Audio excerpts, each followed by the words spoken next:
The Art of Money Getting. By P.T. Barnum. Introduction. In the United States, where we have more land than people, it is not at all difficult for persons in good health to make money. In this comparatively new field there are so many avenues of success open, so many vocations which are not crowded, that any person of either sex who is willing, at least for the time being, to engage in any respectable occupation that offers, may find lucrative employment. Those who really desire to attain an independence, have only to set their minds upon it, and adopt the proper means, as they do in regard to any other object which they wish to accomplish, and the thing is easily done. But however easy it may be found to make money, I have no doubt many of my hearers will agree it is the most difficult thing in the world to keep it. The road to wealth is, as Dr. Franklin truly says, as plain as the road to the mill. It consists simply in expending less than we earn. That seems to be a very simple problem. Mr. Micawber, one of those happy creations of the genial Dickens, puts the case in a strong light when he says that to have annual income of £20 per annum, and spend £20 and sixpence, is to be the most miserable of men, whereas, to have an income of only £20, and spend but £19 and sixpence is to be the happiest of mortals.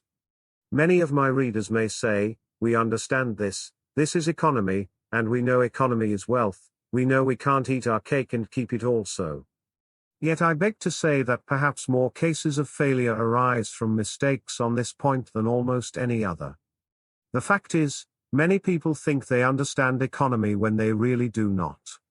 True economy is misapprehended, and people go through life without properly comprehending what that principle is. One says, I have an income of so much, and here is my neighbor who has the same, yet every year he gets something ahead and I fall short. Why is it? I know all about economy.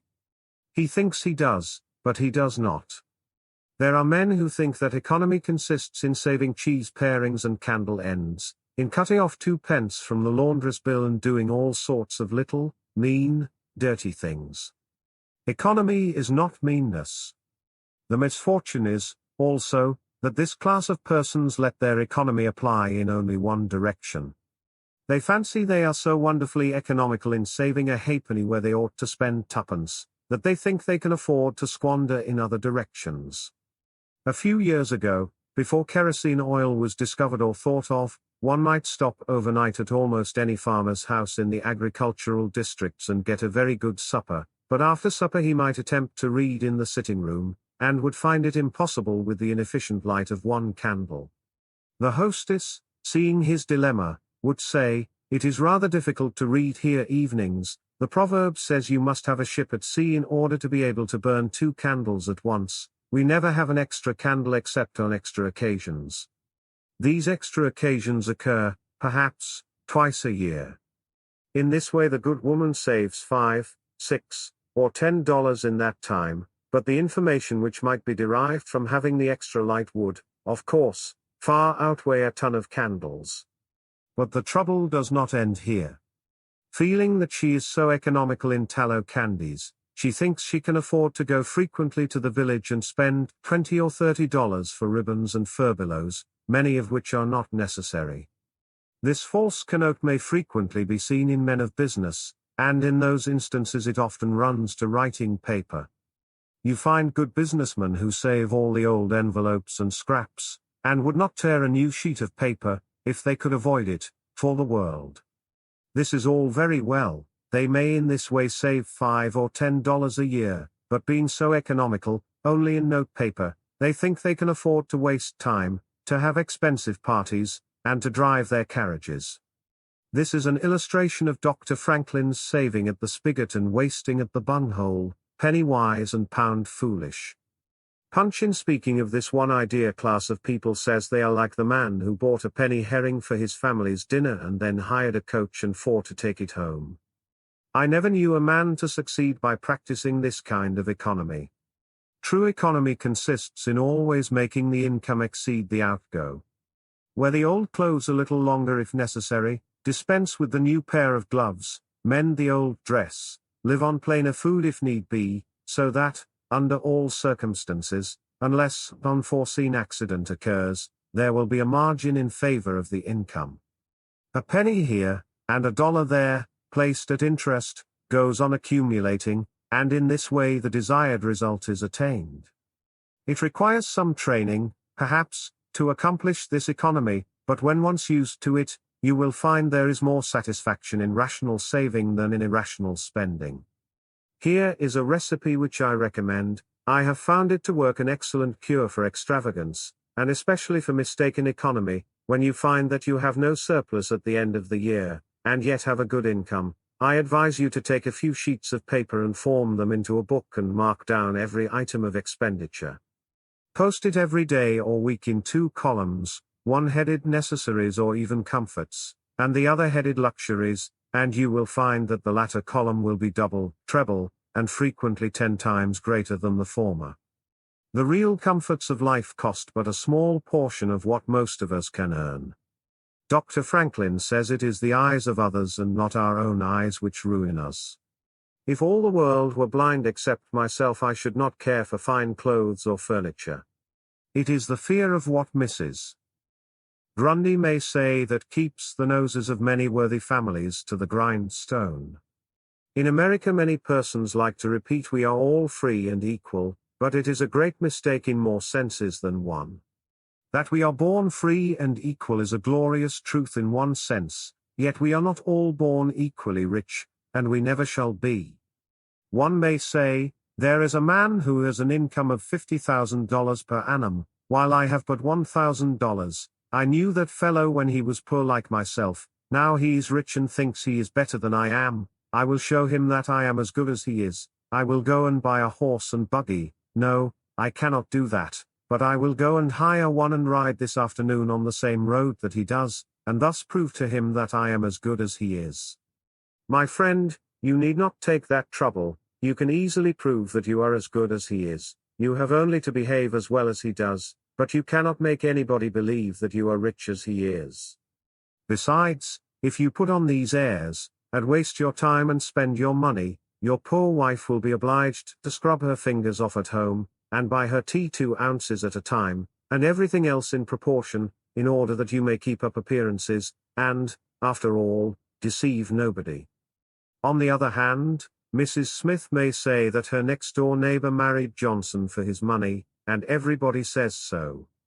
She has a nice $1,000 camel's hair shawl, and she will make Smith get her an imitation one, and she will sit in a pew right next to her neighbor in church, in order to prove that she is her equal. My good woman, you will not get ahead in the world, if your vanity and envy thus take the lead. In this country, where we believe the majority ought to rule, we ignore that principle in regard to fashion, and let a handful of people, calling themselves the aristocracy, run up a false standard of perfection, and in endeavoring to rise to that standard, we constantly keep ourselves poor, all the time digging away for the sake of outside appearances. How much wiser to be a law unto ourselves and say, we will regulate our outgo by our income, and lay up something for a rainy day.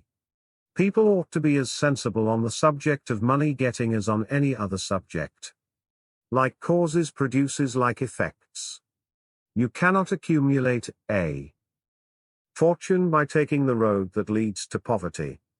It needs no prophet to tell us that those who live fully up to their means, without any thought of a reverse in this life, can never attain a pecuniary independence. Men and women accustomed to gratify every whim and caprice, will find it hard, at first, to cut down their various unnecessary expenses, and will feel it a great self-denial to live in a smaller house than they have been accustomed to, with less expensive furniture, less company, less costly clothing, fewer servants, a less number of balls, parties, theatre-goings, carriage ridings, pleasure excursions, cigar smokings, liquor drinkings, and other extravagances, but, after all, if they will try the plan of laying by a nest egg, or, in other words, a small sum of money, at interest or judiciously invested in land, they will be surprised at the pleasure to be derived from constantly adding to their little pile, as well as from all the economical habits which are engendered by this course. The old suit of clothes, and the old bonnet and dress, will answer for another season. The croton or spring water taste better than champagne, a cold bath and a brisk walk will prove more exhilarating than a ride in the finest coach, a social chat, an evening's reading in the family circle, or an hour's play of Hunt the Slipper and Blind Man's Buff will be far more pleasant than a $50 or $500 party. When the reflection on the difference in cost is indulged in by those who begin to know the pleasures of saving. Thousands of men are kept poor, and tens of thousands are made so after they have acquired quite sufficient to support them well through life, in consequence of laying their plans of living on too broad a platform. Some families expend $20,000 per annum, and some much more, and would scarcely know how to live on less, while others secure more solid enjoyment frequently on a 20th part of that amount. Prosperity is a more severe ordeal than adversity, especially sudden prosperity. Easy come, easy go, is an old and true proverb.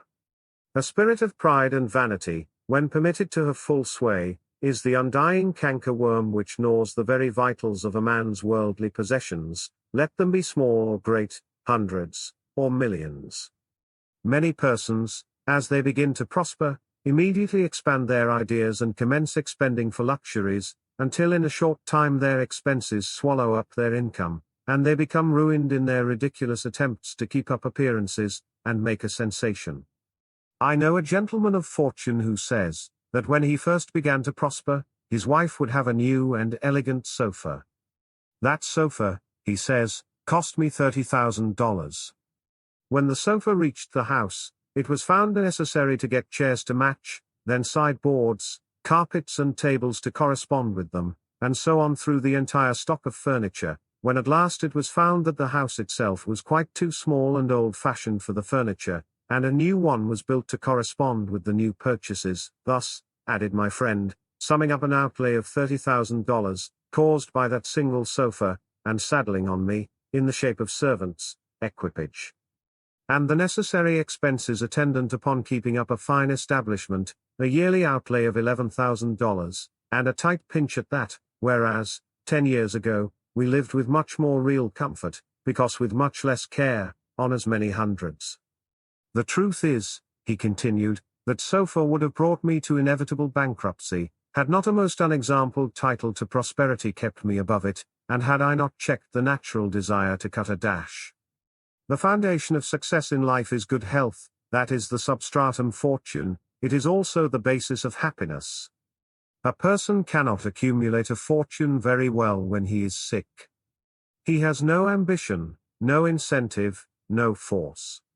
Of course, there are those who have bad health and cannot help it. You cannot expect that such persons can accumulate wealth, but there are a great many in poor health who need not be so.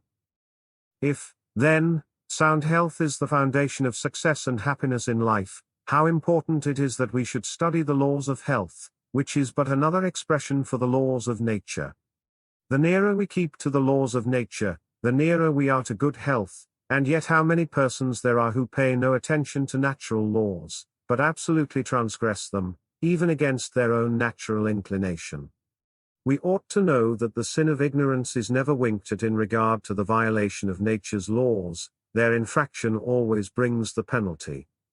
A child may thrust its finger into the flames without knowing it will burn, and so suffers. Repentance, even, will not stop the smart. Many of our ancestors knew very little about the principle of ventilation. They did not know much about oxygen, whatever other gin they might have been acquainted with, and consequently they built their houses with little 7 by 9 feet bedrooms, and these good old pious Puritans would lock themselves up in one of these cells, say their prayers and go to bed. In the morning they would devoutly return thanks for the preservation of their lives, during the night, and nobody had better reason to be thankful. Probably some big crack in the window, or in the door, let in a little fresh air, and thus saved them. Many persons knowingly violate the laws of nature against their better impulses, for the sake of fashion.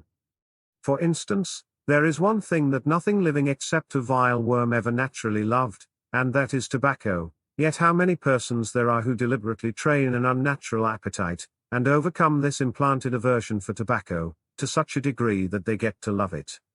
They have got hold of a poisonous, filthy weed, or rather that takes a firm hold of them.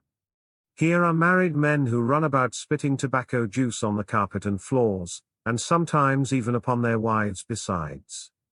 They do not kick their wives out of doors like drunken men, but their wives, I have no doubt, often wish they were outside of the house. Another perilous feature is that this artificial appetite, like jealousy, grows by what it feeds on. When you love that which is unnatural, a stronger appetite is created for the hurtful thing than the natural desire for what is harmless. There is an old proverb which says that habit is second nature, but an artificial habit is stronger than nature. Take for instance, an old tobacco chewer. His love for the quid is stronger than his love for any particular kind of food. He can give up roast beef easier than give up the weed. Young lads regret that they are not men, they would like to go to bed boys and wake up men, and to accomplish this they copy the bad habits of their seniors. Little Tommy and Johnny see their fathers or uncles smoke a pipe, and they say, "If I could only do that, I would be a man too. Uncle John has gone out and left his pipe of tobacco, let us try it." They take a match and light it, and then puff away. "We will learn to smoke, do you like it, Johnny?" That lad dolefully replies, "Not very much, it tastes bitter." By and by he grows pale, but he persists and he soon offers up a sacrifice on the altar of fashion, but the boys stick to it and persevere until at last they conquer their natural appetites and become the victims of acquired tastes. I speak by the book, for I have noticed its effects on myself, having gone so far as to smoke 10 or 15 cigars a day, although I have not used the weed during the last 14 years, and never shall again. The more a man smokes, the more he craves smoking. The last cigar smoked simply excites the desire for another, and so on incessantly. Take the tobacco chewer. In the morning, when he gets up, he puts a quid in his mouth and keeps it there all day, never taking it out except to exchange it for a fresh one, or when he is going to eat. Oh? Yes, at intervals during the day and evening, many a chewer takes out the quid and holds it in his hand long enough to take a drink, and then pop it goes back again. This simply proves that the appetite for rum is even stronger than that for tobacco. When the tobacco chewer goes to your country seat and you show him your grapery and fruit house, and the beauties of your garden, when you offer him some fresh, ripe fruit, and say, "My friend, I have got here the most delicious apples, and pears, and peaches, and apricots, I have imported them from Spain, France, and Italy, just see those luscious grapes, there is nothing more delicious nor more healthy than ripe fruit, so help yourself, I want to see you delight yourself with these things." He will roll the dear quid under his tongue and answer, "No, I thank you, I have got tobacco in my mouth." His palate has become narcotized by the noxious weed, and he has lost, in a great measure, the delicate and enviable taste for fruits. This shows what expensive, useless and injurious habits men will get into. I speak from experience. I have smoked until I trembled like an aspen leaf, the blood rushed to my head, and I had a palpitation of the heart which I thought was heart disease, till I was almost killed with fright. When I consulted my physician, he said break off tobacco using. I was not only injuring my health and spending a great deal of money, but I was setting a bad example. I obeyed his counsel. No young man in the world ever looked so beautiful, as he thought he did, behind a 15-cent cigar or a meerschaum. These remarks apply with tenfold force to the use of intoxicating drinks. To make money, requires a clear brain. A man has got to see that 2 and 2 make 4, he must lay all his plans with reflection and forethought, and closely examine all the details and the ins and outs of business. As no man can succeed in business unless he has a brain to enable him to lay his plans, and reason to guide him in their execution, so, no matter how bountifully a man may be blessed with intelligence, if the brain is muddled, and his judgment warped by intoxicating drinks, it is impossible for him to carry on business successfully. How many good opportunities have passed, never to return, while a man was sipping a social glass, with his friend? How many foolish bargains have been made under the influence of the nervine, which temporarily makes its victim think he is rich? How many important chances have been put off until tomorrow, and then forever, because the wine cup has thrown the system into a state of lassitude, neutralizing the energies so essential to success in business. Verily, wine is a mocker. The use of intoxicating drinks as a beverage is as much an infatuation as is the smoking of opium by the Chinese, and the former is quite as destructive to the success of the businessman as the latter. It is an unmitigated evil, utterly indefensible in the light of philosophy, religion or good sense. It is the parent of nearly every other evil in our country. Don't mistake your vocation. The safest plan, and the one most sure of success for the young man starting in life, is to select the vocation which is most congenial to his tastes. Parents and guardians are often quite too negligent in regard to this. It's very common for a father to say, for example, I have 5 boys. I will make Billy a clergyman, John a lawyer, Tom a doctor, and Dick a farmer. He then goes into town and looks about to see what he will do with Sammy. He returns home and says, Sammy, I see watchmaking is a nice genteel business, I think I will make you a goldsmith. He does this, regardless of Sam's natural inclinations, or genius. We are all, no doubt, born for a wise purpose. There is as much diversity in our brains as in our countenances. Some are born natural mechanics, while some have great aversion to machinery. Let a dozen boys of 10 years get together, and you will soon observe 2 or 3 are whittling out some ingenious device, working with locks or complicated machinery. When they were but 5 years old, their father could find no toy to please them like a puzzle. They are natural mechanics, but the other 8 or 9 boys have different aptitudes. I belong to the latter class. I never had the slightest love for mechanism, on the contrary, I have a sort of abhorrence for complicated machinery. I never had ingenuity enough to whittle a cider tap so it would not leak.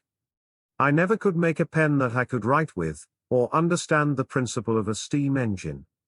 If a man was to take such a boy as I was, and attempt to make a watchmaker of him, the boy might, after an apprenticeship of 5 or 7 years, be able to take apart and put together a watch, but all through life he would be working uphill and seizing every excuse for leaving his work and idling away his time. Watchmaking is repulsive to him. Unless a man enters upon the vocation intended for him by nature, and best suited to his peculiar genius, he cannot succeed. I am glad to believe that the majority of persons do find their right vocation. Yet we see many who have mistaken their calling, from the blacksmith up, or down, to the clergyman. You will see, for instance, that extraordinary linguist the learned blacksmith, who ought to have been a teacher of languages, and you may have seen lawyers, doctors and clergymen who were better fitted by nature for the anvil or the lapstone. Select the right location. After securing the right vocation, you must be careful to select the proper location. You may have been cut out for a hotel keeper, and they say it requires a genius to know how to keep a hotel. You might conduct a hotel like clockwork, and provide satisfactorily for 500 guests every day, yet, if you should locate your house in a small village where there is no railroad communication or public travel, the location would be your ruin. It is equally important that you do not commence business where there are already enough to meet all demands in the same occupation. I remember a case which illustrates this subject.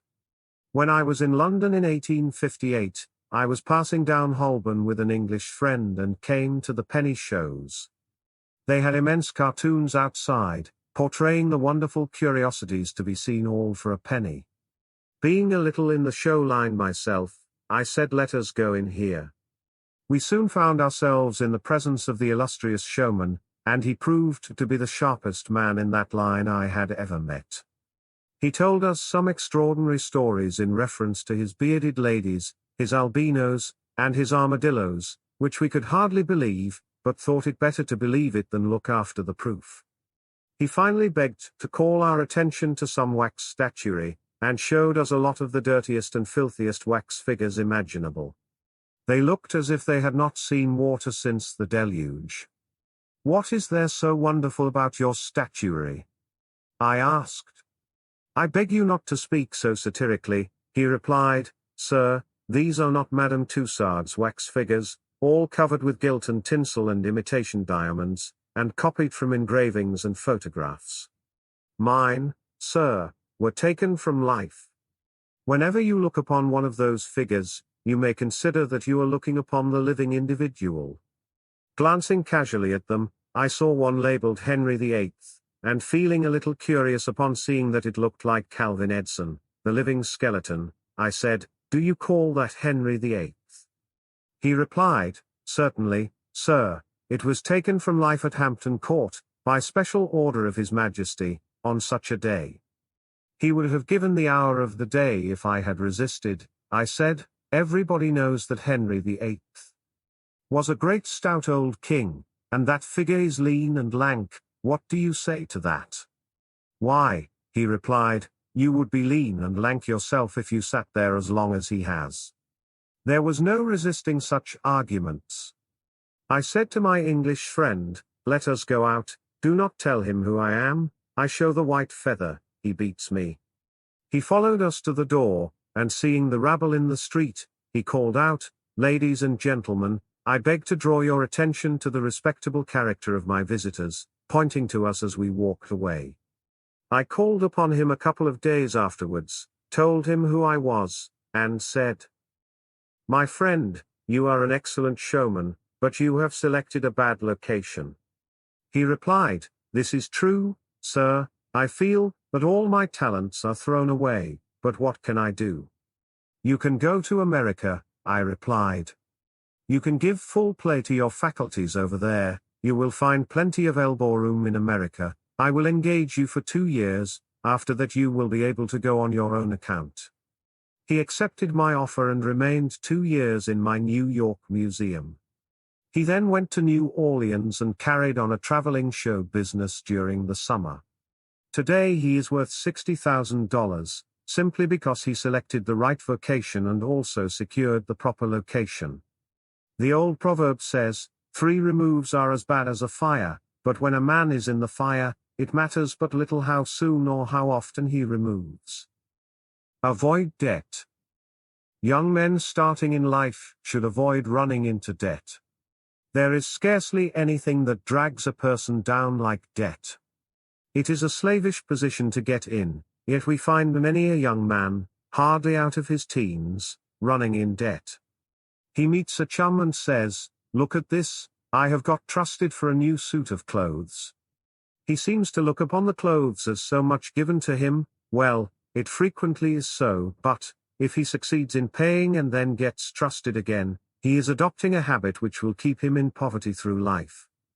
Debt robs a man of his self-respect, and makes him almost despise himself. Grunting and groaning and working for what he has eaten up or worn out, and now when he is called upon to pay up, he has nothing to show for his money. This is properly termed working for a dead horse. I do not speak of merchants buying and selling on credit, or of those who buy on credit in order to turn the purchase to a profit. The old Quaker said to his farmer son, "John, never get trusted, but if thee gets trusted for anything, let it be for manure, because that will help thee pay it back again." Mr. Beecher advised young men to get in debt if they could to a small amount in the purchase of land, in the country districts. "If a young man," he says, "will only get in debt for some land and then get married, these 2 things will keep him straight, or nothing will. This may be safe to a limited extent, but getting in debt for what you eat and drink and wear is to be avoided. Some families have a foolish habit of getting credit at the stores, and thus frequently purchase many things which might have been dispensed with. It is all very well to say, 'I have got trusted for 60 days, and if I don't have the money the creditor will think nothing about it.' There is no class of people in the world who have such good memories as creditors. When the 60 days run out, you will have to pay. If you do not pay, you will break your promise, and probably resort to a falsehood. You may make some excuse or get in debt elsewhere to pay it, but that only involves you the deeper." A good-looking, lazy young fellow was the apprentice boy, Horatio.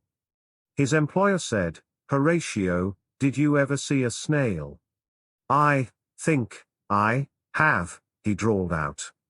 You must have met him then, for I am sure you never overtook one, said the boss. Your creditor will meet you or overtake you and say, now, my young friend, you agreed to pay me, you have not done it, you must give me your note. You give the note on interest and it commences working against you, it is a dead horse.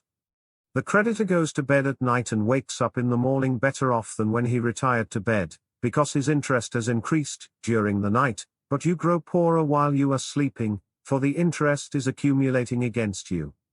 Money is in some respects like fire, it is a very excellent servant but a terrible master. When you have it mastering you, when interest is constantly piling up against you, it will keep you down in the worst kind of slavery. But let money work for you, and you have the most devoted servant in the world. It is no eye servant. There is nothing animate or inanimate that will work so faithfully as money when placed at interest, well secured. It works night and day, and in wet or dry weather. I was born in the Blue state of Connecticut, where the old Puritans had laws so rigid that it was said, they fined a man for kissing his wife on Sunday. Yet these rich old Puritans would have thousands of dollars at interest, and on Saturday night would be worth a certain amount, on Sunday they would go to church and perform all the duties of a Christian. On waking up on Monday morning, they would find themselves considerably richer than the Saturday night previous, simply because their money placed at interest had worked faithfully for them all day Sunday, according to law. Do not let it work against you. If you do, there is no chance for success in life so far as money is concerned. John Randolph, the eccentric Virginian, once exclaimed in Congress, Mr. Speaker, I have discovered the philosopher's stone, pay as you go. This is, indeed, nearer to the philosopher's stone than any alchemist has ever yet arrived. Persevere. When a man is in the right path, he must persevere. I speak of this because there are some persons who are born tired, naturally lazy and possessing no self-reliance and no perseverance. But they can cultivate these qualities, as Davy Crockett said. This thing remember, when I am dead, be sure you are right, then go ahead. It is this go-aheadativeness, this determination not to let the horrors or the blues take possession of you, so as to make you relax your energies in the struggle for independence, which you must cultivate. How many have almost reached the goal of their ambition, but, losing faith in themselves, have relaxed their energies, and the golden prize has been lost forever. It is, no doubt, often true, as Shakespeare says. There is a tide in the affairs of men, which, taken at the flood, leads on to fortune. If you hesitate, some bolder hand will stretch out before you and get the prize. Remember the proverb of Solomon, he becometh poor that dealeth with a slack hand, but the hand of the diligent maketh rich. Perseverance is sometimes but another word for self-reliance. Many persons naturally look on the dark side of life, and borrow trouble. They are born so. Then they ask for advice, and they will be governed by one wind and blown by another, and cannot rely upon themselves. Until you can get so that you can rely upon yourself, you need not expect to succeed. I have known men, personally, who have met with pecuniary reverses, and absolutely committed suicide, because they thought they could never overcome their misfortune. But I have known others who have met more serious financial difficulties, and have bridged them over by simple perseverance, aided by a firm belief that they were doing justly, and that Providence would overcome evil with good. You will see this illustrated in any sphere of life. Take two generals, both understand military tactics, both educated at West Point, if you please, both equally gifted, yet one, having this principle of perseverance, and the other lacking it, the former will succeed in his profession, while the latter will fail. One may hear the cry, the enemy are coming, and they have got cannon. Got cannon? Says the hesitating general. Yes. Then halt every man. He wants time to reflect, his hesitation is his ruin, the enemy passes unmolested, or overwhelms him, while on the other hand, the general of pluck, perseverance and self-reliance, goes into battle with a will, and, amid the clash of arms, the booming of cannon, the shrieks of the wounded, and the moans of the dying, you will see this man persevering, going on, cutting and slashing his way through with unwavering determination, inspiring his soldiers to deeds of fortitude, valor, and triumph. Whatever you do, do it with all your might. Work at it, if necessary, early and late, in season and out of season, not leaving a stone unturned, and never deferring for a single hour that which can be done just as well now. The old proverb is full of truth and meaning: whatever is worth doing at all, is worth doing well. Many a man acquires a fortune by doing his business thoroughly, while his neighbor remains poor for life, because he only half does it. Ambition, energy, industry, perseverance, are indispensable requisites for success in business. Fortune always favors the brave, and never helps a man who does not help himself. It won't do to spend your time like Mr. Micawber, in waiting for something to turn up. For such men one of two things usually turns up, the poorhouse or the jail, for idleness breeds bad habits, and clothes a man in rags. The poor spendthrift vagabond says to a rich man, "I have discovered there is enough money in the world for all of us. If it was equally divided, this must be done, and we shall all be happy together." "But," was the response, "if everybody was like you, it would be spent in 2 months, and what would you do then?" "Oh. Divide again, keep dividing, of course." I was recently reading in a London paper an account of a like philosophic pauper who was kicked out of a cheap boarding house because he could not pay his bill, but he had a roll of papers sticking out of his coat pocket, which, upon examination, proved to be his plan for paying off the national debt of England without the aid of a penny. People have got to do as Cromwell said, not only trust in Providence, but keep the powder dry. Do your part of the work, or you cannot succeed. Mahomet, one night, while encamping in the desert, overheard one of his fatigued followers remark, "I will loose my camel, and trust it to God."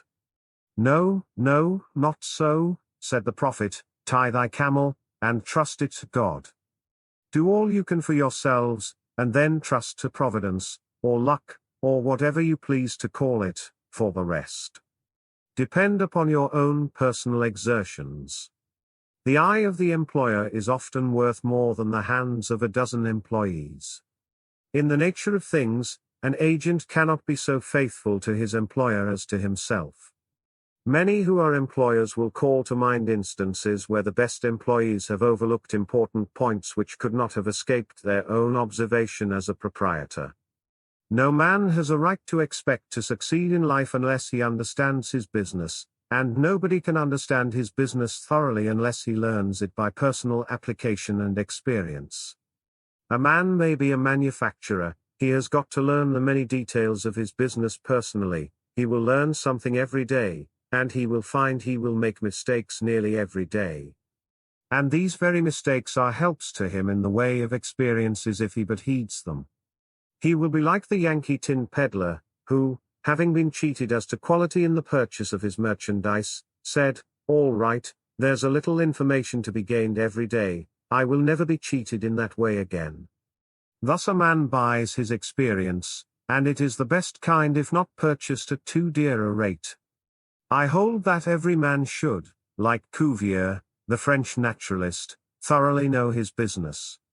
So proficient was he in the study of natural history, that you might bring to him the bone, or even a section of a bone of an animal which he had never seen described, and, reasoning from analogy, he would be able to draw a picture of the object from which the bone had been taken. On one occasion his students attempted to deceive him. They rolled one of their number in a cow skin, and put him under the professor's table as a new specimen. When the philosopher came into the room, some of the students asked him what animal it was. Suddenly the animal said, "I am the devil and I am going to eat you." It was but natural that Cuvier should desire to classify this creature, and examining it intently, he said, "Divided hoof, graminivorous. It cannot be done." He knew that an animal with a split hoof must live upon grass and grain, or other kind of vegetation, and would not be inclined to eat flesh, dead or alive, so he considered himself perfectly safe. The possession of a perfect knowledge of your business is an absolute necessity in order to ensure success. Among the maxims of the elder Rothschild was one, all apparent paradox: be cautious and bold. This seems to be a contradiction in terms, but it is not, and there is great wisdom in the maxim. It is, in fact, a condensed statement of what I have already said. It is to say, you must exercise your caution in laying your plans, but be bold in carrying them out. A man who is all caution will never dare to take hold and be successful, and a man who is all boldness is merely reckless, and must eventually fail. A man may go on 'change and make $50,000 or $100,000 in speculating in stocks, at a single operation. But if he has simple boldness without caution, it is mere chance, and what he gains today he will lose tomorrow. You must have both the caution and the boldness, to ensure success. The Rothschilds have another maxim: never have anything to do with an unlucky man or place. That is to say, never have anything to do with a man or place which never succeeds, because, although a man may appear to be honest and intelligent, yet if he tries this or that thing and always fails, it is on account of some fault or infirmity that you may not be able to discover but nevertheless which must exist. There is no such thing in the world as luck. There never was a man who could go out in the morning and find a purse full of gold in the street today, and another tomorrow, and so on, day after day. He may do so once in his life, but so far as mere luck is concerned, he is as liable to lose it as to find it. Like causes produce like effects.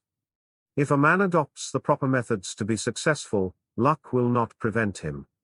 If he does not succeed, there are reasons for it, although, perhaps, he may not be able to see them. Use the best tools. Men and engaging employees should be careful to get the best.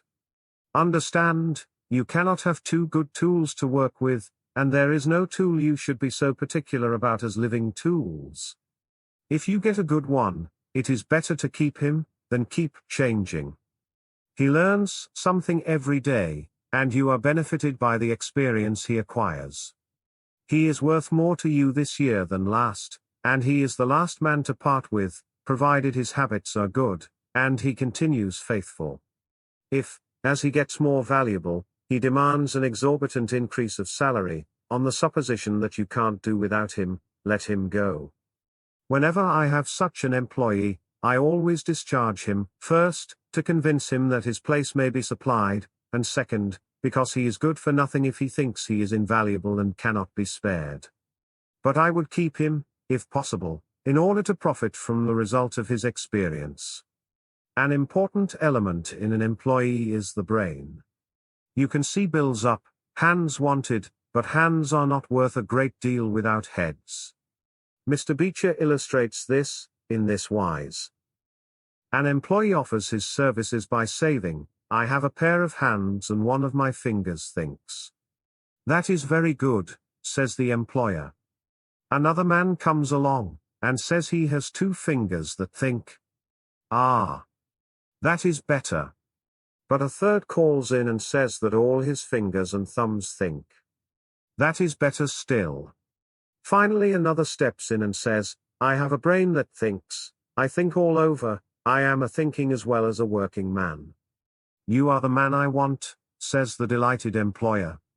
Those men who have brains and experience are therefore the most valuable, and not to be readily parted with. It is better for them, as well as yourself, to keep them, at reasonable advances in their salaries from time to time. Don't get above your business. Young men, after they get through their business training, or apprenticeship, instead of pursuing their avocation and rising in their business, will often lie about doing nothing. They say, "I have learned my business, but I am not going to be a hireling. What is the object of learning my trade or profession, unless I establish myself? Have you capital to start with?" "No, but I am going to have it." "How are you going to get it?" "I will tell you confidentially, I have a wealthy old aunt, and she will die pretty soon, But if she does not, I expect to find some rich old man who will lend me a few thousands to give me a start. If I only get the money to start with, I will do well. There is no greater mistake than when a young man believes he will succeed with borrowed money. Why? Because every man's experience coincides with that of Mr. Astor, who said, it was more difficult for him to accumulate his first $1,000 than all the succeeding millions that made up his colossal fortune. Money is good for nothing unless you know the value of it by experience. Give a boy $20,000 and put him in business, and the chances are that he will lose every dollar of it before he is a year older. Like buying a ticket in the lottery, and drawing a prize, it is easy come, easy go. He does not know the value of it. Nothing is worth anything, unless it costs effort. Without self-denial and economy, patience and perseverance, and commencing with capital which you have not earned, you are not sure to succeed in accumulating. Young men, instead of waiting for dead men's shoes, should be up and doing, for there is no class of persons who are so unaccommodating in regard to dying as these rich old people, and it is fortunate for the expectant heirs that it is so. 9 out of 10 of the rich men of our country today started out in life as poor boys, with determined wills, industry, perseverance, economy and good habits. They went on gradually, made their own money and saved it, and this is the best way to acquire a fortune. Stephen Girard started life as a poor cabin boy, and died worth $9 million. A.T. Stewart was a poor Irish boy, and he paid taxes on $1.5 million of income per year. John Jacob Astor was a poor farmer boy, and died worth 20 millions. Cornelius Vanderbilt began life rowing a boat from Staten Island to New York. He presented our government with a steamship, worth $1 million, and died worth 50 million. There is no royal road to learning, says the proverb, and I may say it is equally true. There is no royal road to wealth. But I think there is a royal road to both. The road to learning is a royal one, the road that enables the student to expand his intellect and add every day to his stock of knowledge, until, in the pleasant process of intellectual growth, he is able to solve the most profound problems, to count the stars, to analyze every atom of the globe, and to measure the firmament. This is a regal highway, and it is the only road worth traveling.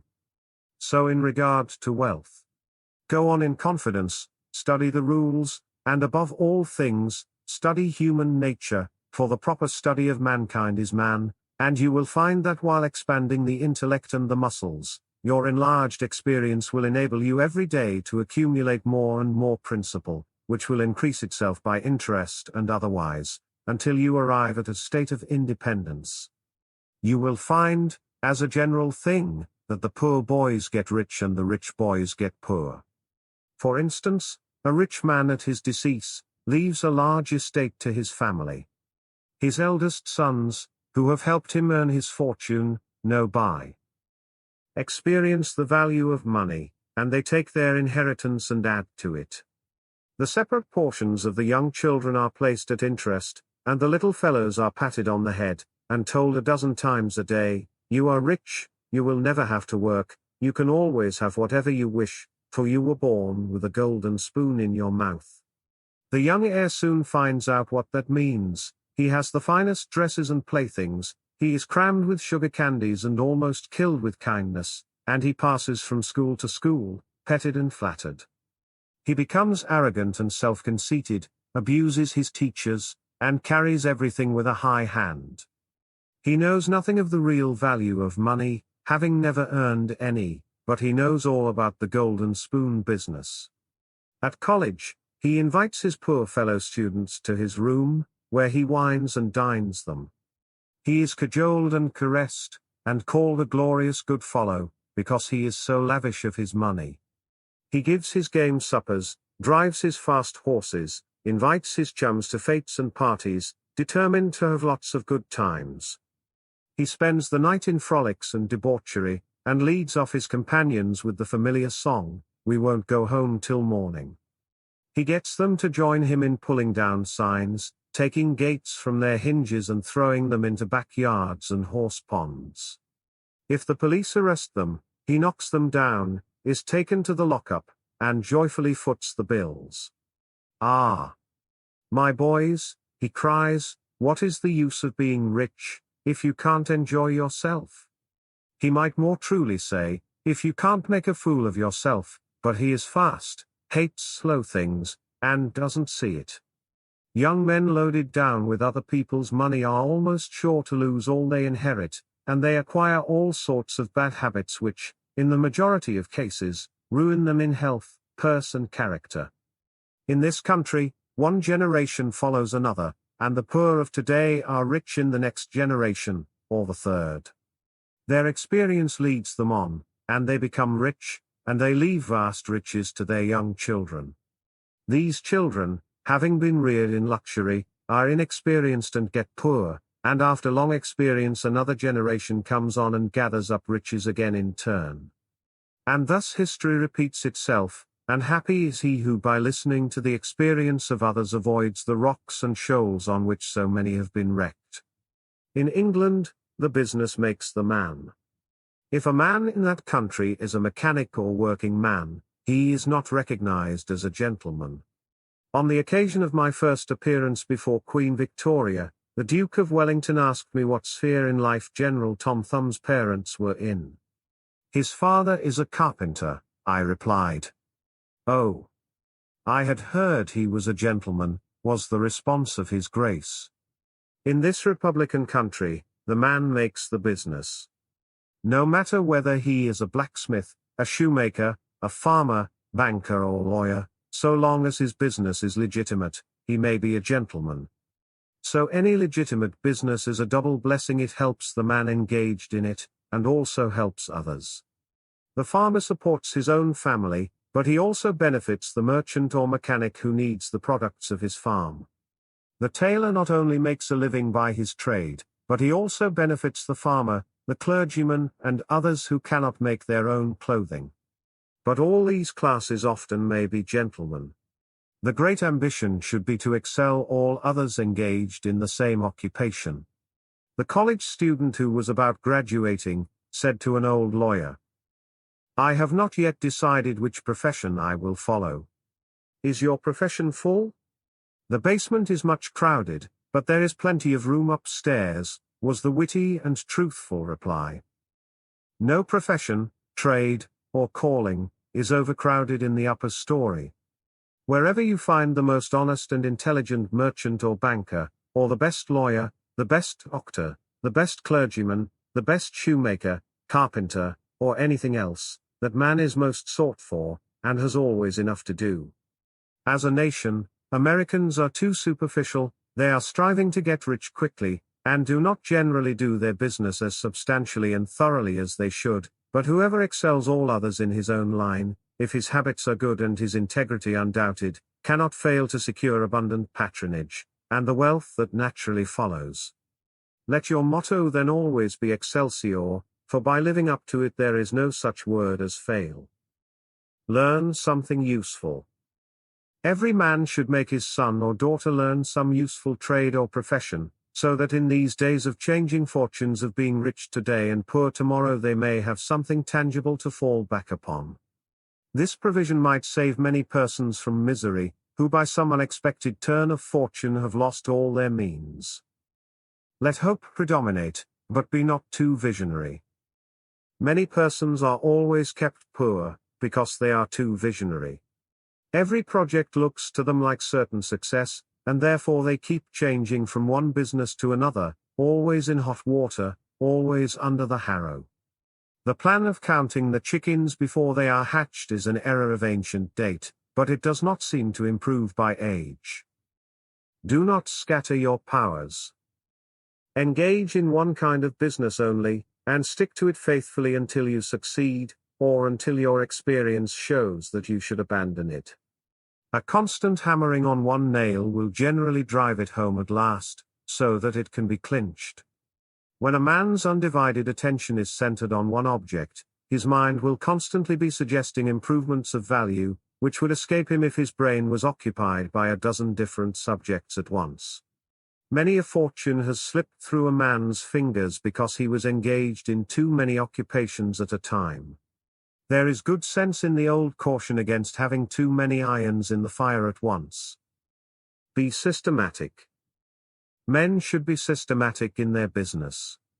A person who does business by rule, having a time and place for everything, doing his work promptly, will accomplish twice as much and with half the trouble of him who does it carelessly and slipshod. By introducing system into all your transactions, doing one thing at a time, always meeting appointments with punctuality, you find leisure for pastime and recreation, whereas the man who only half does one thing, and then turns to something else, and half does that, will have his business at loose ends, and will never know when his day's work is done, for it never will be done. Of course, there is a limit to all these rules. We must try to preserve the happy medium, for there is such a thing as being too systematic. There are men and women, for instance, who put away things so carefully that they can never find them again. It is too much like the red tape formality at Washington, and Mr. Dickens' circumlocution office, all theory and no result. When the Astor House was first started in New York City, it was undoubtedly the best hotel in the country. The proprietors had learned a good deal in Europe regarding hotels, and the landlords were proud of the rigid system which pervaded every department of their great establishment. When 12 o'clock at night had arrived, and there were a number of guests around, one of the proprietors would say, "Touch that bell, John," and in 2 minutes 60 servants, with a water bucket in each hand, would present themselves in the hall. "This," said the landlord, addressing his guests, "is our fire bell. It will show you we are quite safe here. We do everything systematically." This was before the Croton water was introduced into the city. But they sometimes carried their system too far. On one occasion, when the hotel was thronged with guests, one of the waiters was suddenly indisposed, and although there were 50 waiters in the hotel, the landlord thought he must have his full complement, or his system would be interfered with. Just before dinner time, he rushed downstairs and said, "There must be another waiter, I am one waiter short, what can I do?" He happened to see Boots, the Irishman. "Pat," said he, "wash your hands and face, take that white apron and come into the dining room in 5 minutes. Presently Pat appeared as required, and the proprietor said, "Now Pat, you must stand behind these 2 chairs, and wait on the gentleman who will occupy them. Did you ever act as a waiter?" "I know all about it, sure, but I never did it." Like the Irish pilot, on one occasion when the captain, thinking he was considerably out of his course, asked, "Are you certain you understand what you are doing?" Pat replied, "Sure, and I knows every rock in the channel." That moment, bang thumped the vessel against a rock. "Ah!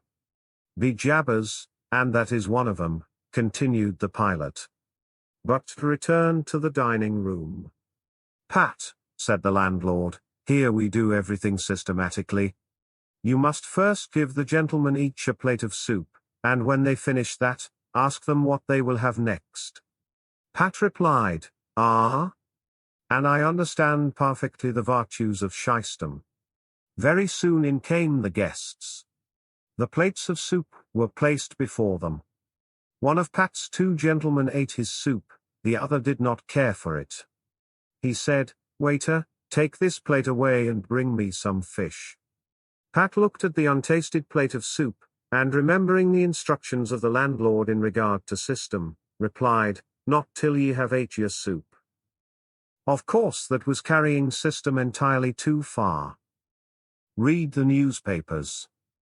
Always take a trustworthy newspaper, and thus keep thoroughly posted in regard to the transactions of the world.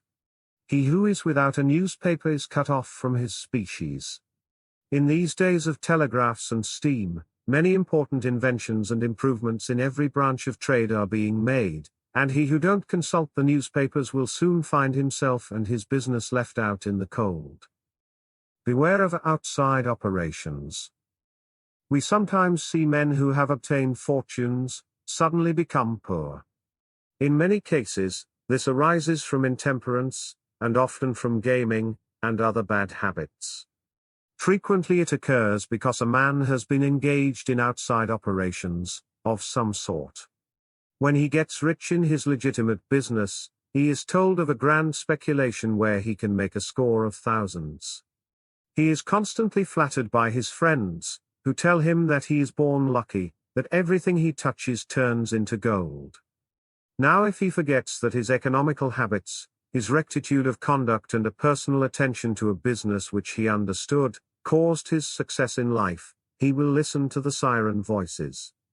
He says, "I will put in $20,000. I have been lucky, and my good luck will soon bring me back $60,000.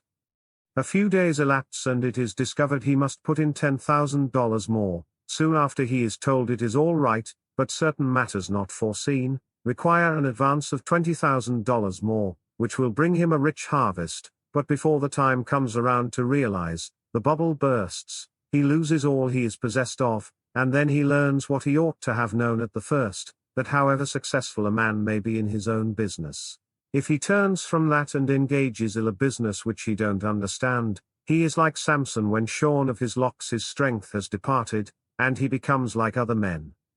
If a man has plenty of money, he ought to invest something in everything that appears to promise success, and that will probably benefit mankind, but let the sums thus invested be moderate in amount, and never let a man foolishly jeopardize a fortune that he has earned in a legitimate way, by investing it in things in which he has had no experience.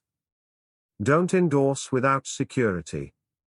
I hold that no man ought ever to endorse a note or become security, for any man, be it his father or brother, to a greater extent than he can afford to lose and care nothing about, without taking good security. Here is a man that is worth $20,000, he is doing a thriving manufacturing or mercantile trade, you are retired and living on your money, he comes to you and says, "You are aware that I am worth $20,000, and don't owe a dollar. If I had $5,000 in cash, I could purchase a particular lot of goods and double my money in a couple of months. Will you endorse my note for that amount?" You reflect that he is worth $20,000, and you incur no risk by endorsing his note, you like to accommodate him, and you lend your name without taking the precaution of getting security. Shortly after, he shows you the note with your endorsement cancelled, and tells you, probably truly, that he made the profit that he expected by the operation. You reflect that you have done a good action, and the thought makes you feel happy.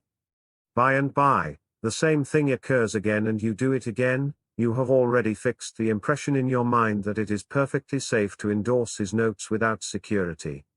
But the trouble is, this man is getting money too easily.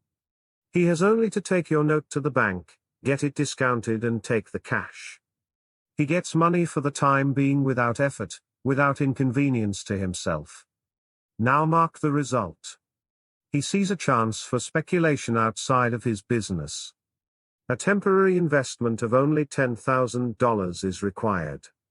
It is sure to come back before a note at the bank would be due. He places a note for that amount before you. You sign it almost mechanically. Being firmly convinced that your friend is responsible and trustworthy, you endorse his notes as a matter of course. Unfortunately, the speculation does not come to a head quite so soon as was expected, and another $10,000 note must be discounted to take up the last one when due.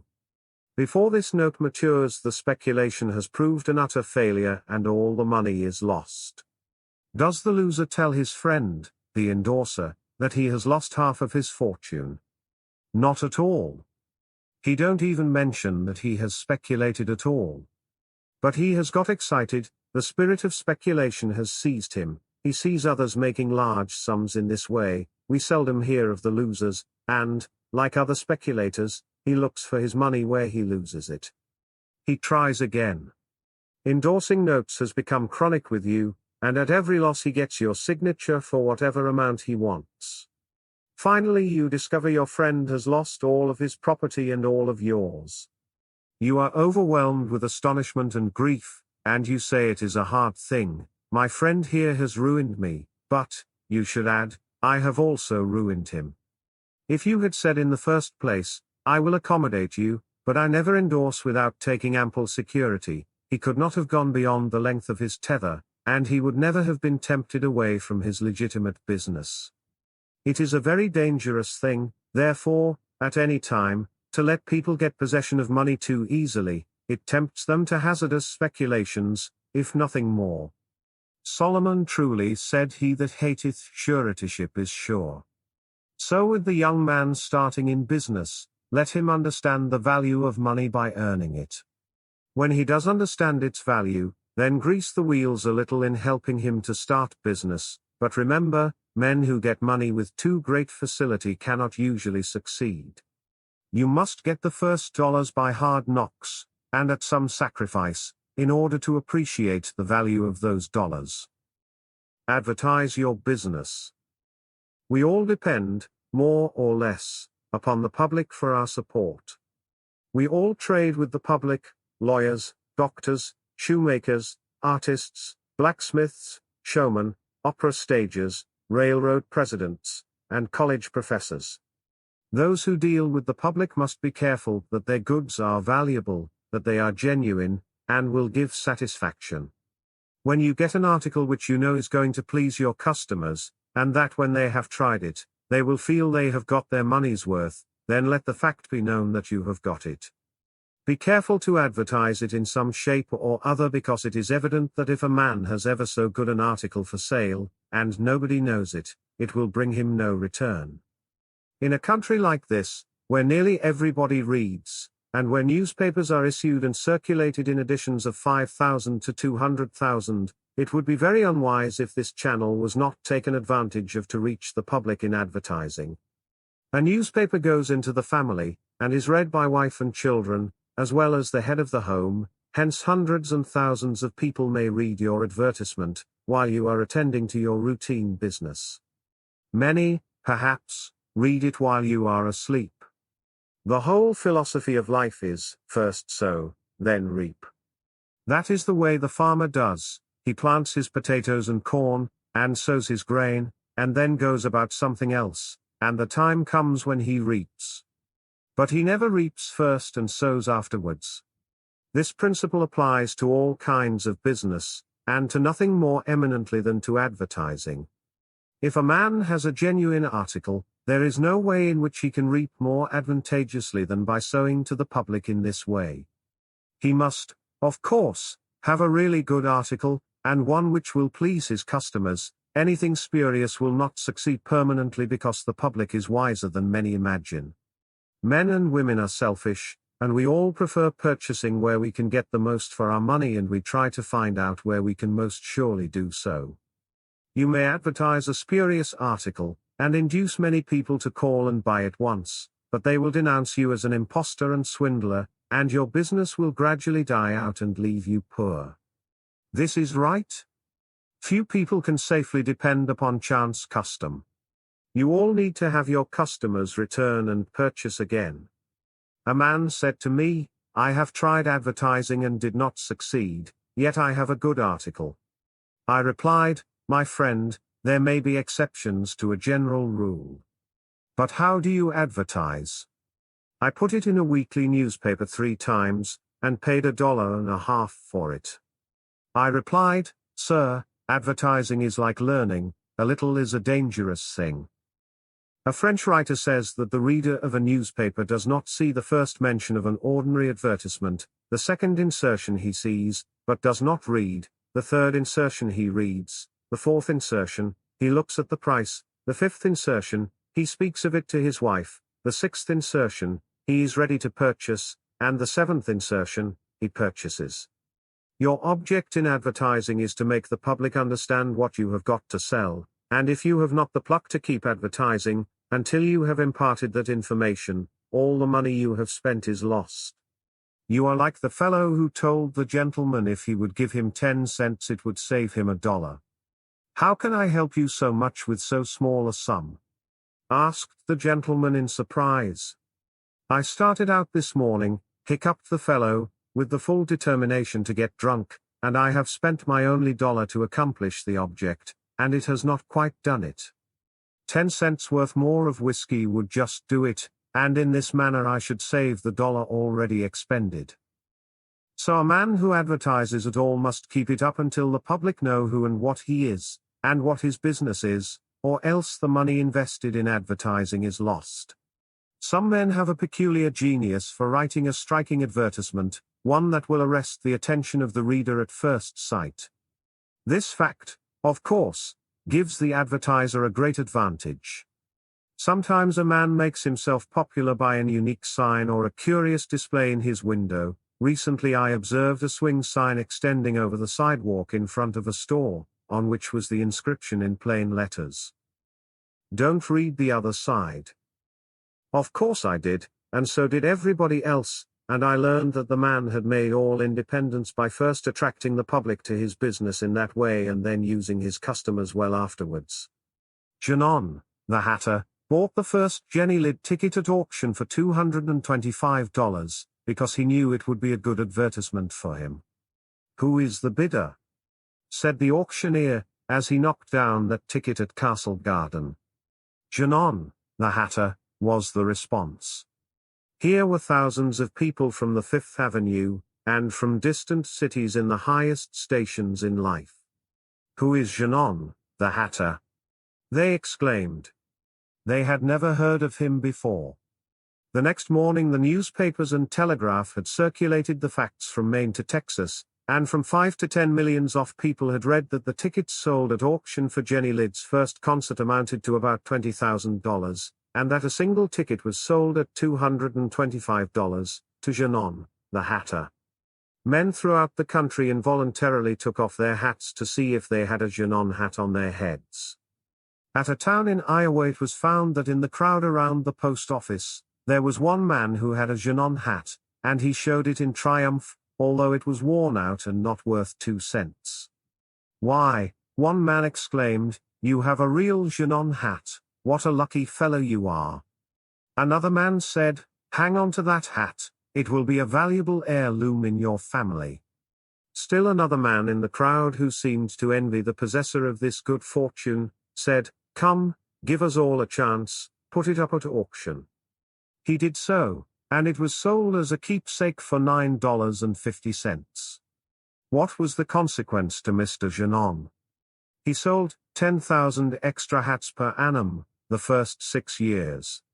9/10 of the purchasers bought of him, probably, out of curiosity, and many of them, finding that he gave them an equivalent for their money, became his regular customers.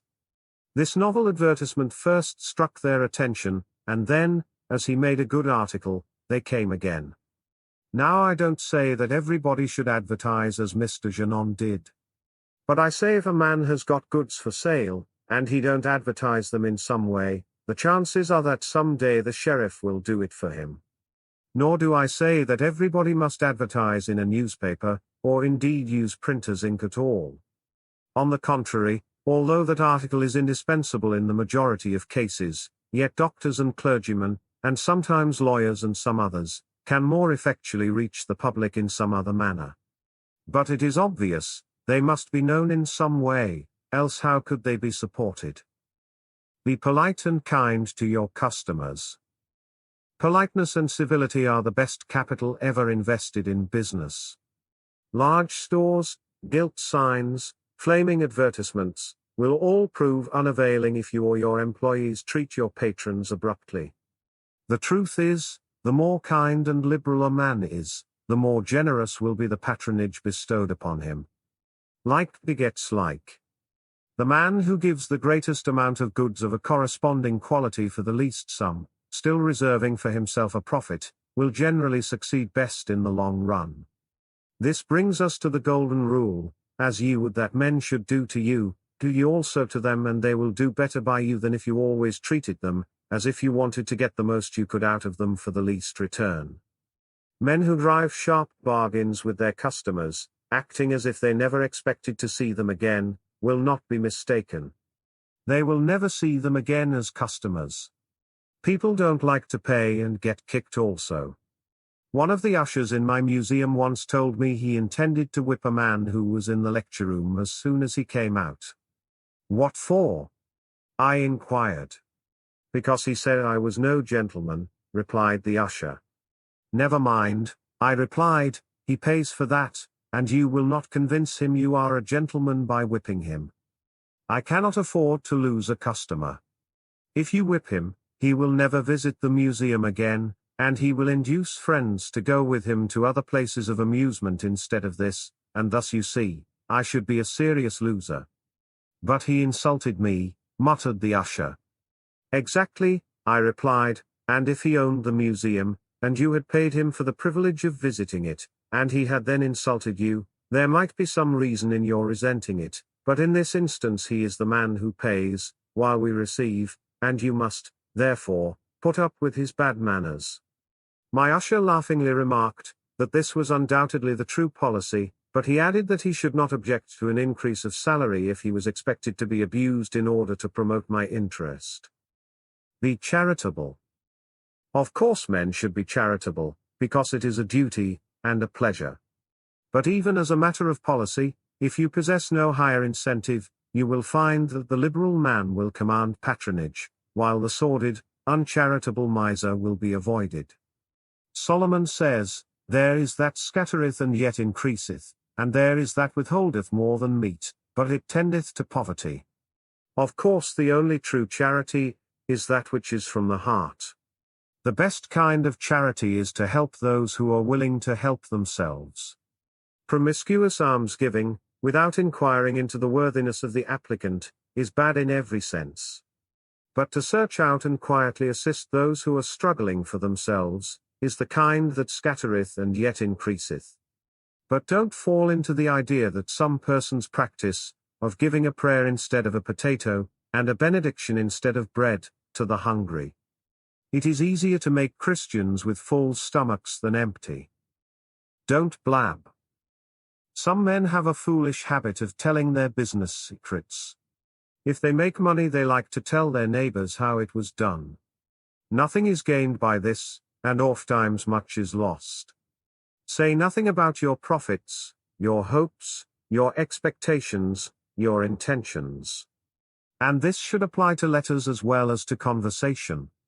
Goethe makes Mephistopheles say, never write a letter nor destroy one. Businessmen must write letters, but they should be careful what they put in them. If you are losing money, be specially cautious and not tell of it, or you will lose your reputation. Preserve your integrity. It is more precious than diamonds or rubies. The old miser said to his sons, get money, get it honestly if you can, but get money. This advice was not only atrociously wicked, but it was the very essence of stupidity. It was as much as to say, if you find it difficult to obtain money honestly, you can easily get it dishonestly.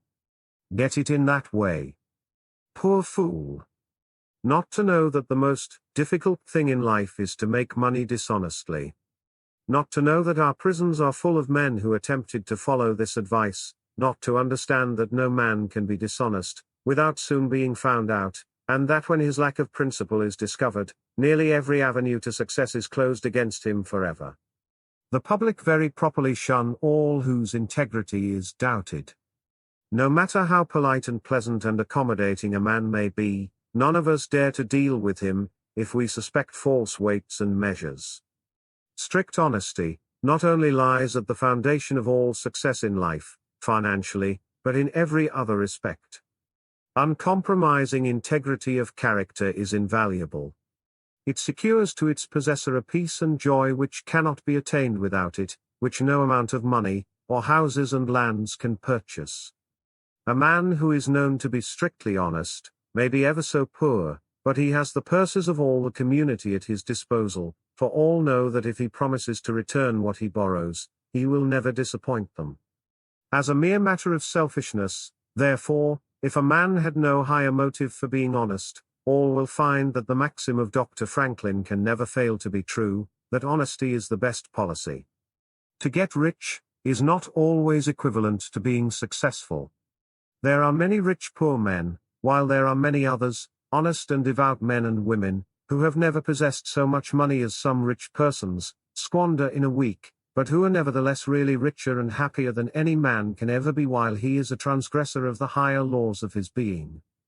The inordinate love of money, no doubt, may be and is the root of all evil, but money itself, when properly used, is not only a handy thing to have in the house, but affords the gratification of blessing our race by enabling its possessor to enlarge the scope of human happiness, and human influence.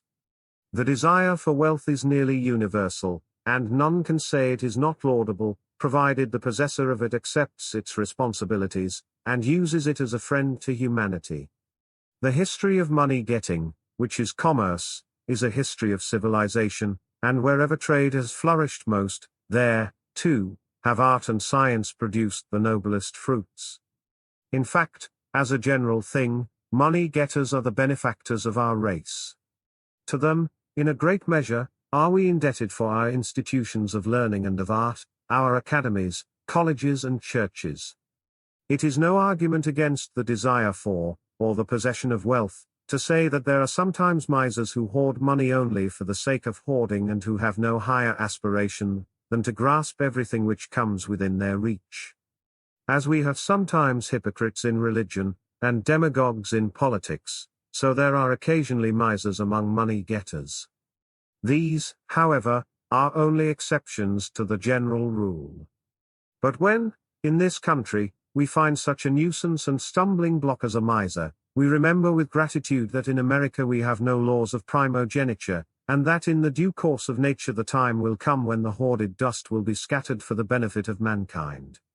To all men and women, therefore, do I conscientiously say, make money honestly, and not otherwise, for Shakespeare has truly said, he that wants money, means, and content, is without three good friends. The end. Thank you for listening to The Art of Money Getting by P.T. Barnum. Please like, share and subscribe for more audiobooks.